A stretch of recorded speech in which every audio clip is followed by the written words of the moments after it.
இந்த சேலத்துக்கு பக்கத்தில் இருக்கிற அந்த தொகுதியில் மட்டுமே போய் பதுங்கிக்காம தமிழ்நாட்டில் வேற ஏதாவது ஒரு தொகுதியில் நின்று உங்களால் ஜெயிச்சு காட்ட முடியுமா?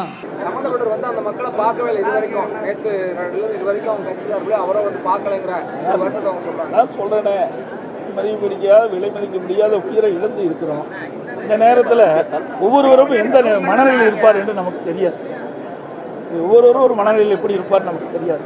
எங்களை பொறுத்த வரைக்கும், நம்முடைய இயக்கத்தை பொறுத்த வரைக்கும் மனித உயிர் முக்கியம். விஜய் அவர்கள் அந்த கூட்டத்தில் பேசிட்டு இருக்கும்போது இடையில் ஆம்புலன்ஸ் வருது. அப்போ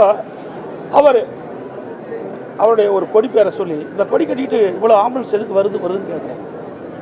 இதெல்லாம் மிகப்பெரிய சந்தேகத்தை எழுப்புது. ஆக மயங்கி விழுதுன்னு அவருக்கு எப்படி ஆம்புலன்ஸுக்காரனுக்கு தெரியும்? கூட்டம் நடத்துகிறாங்க, மேலே இருக்கிறாங்க, மேலே ஏறி பார்த்தீங்கன்னா எல்லாமே தெரியும்.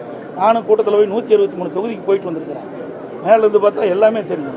அப்படி முன்கூட்டியே பல ஆம்புலன்ஸு விரைந்து சைலண்டில் ஒளியில் வந்துக்கிட்டு இருக்கும்போது அவர் சொல்கிறார், எதுக்கு இந்த ஆம்புலன்ஸ் வருதுன்னு அவர் அந்த கூட்டத்திலே பேசுகிறது தொலைக்காட்சியில் பார்க்குறேன். ஆக இதெல்லாம் ஒரு சந்தேகம் இருக்குது. இதெல்லாம் ஒரு முழுமையாக விசாரிக்கப்பட வேண்டும் என்பதுதான்.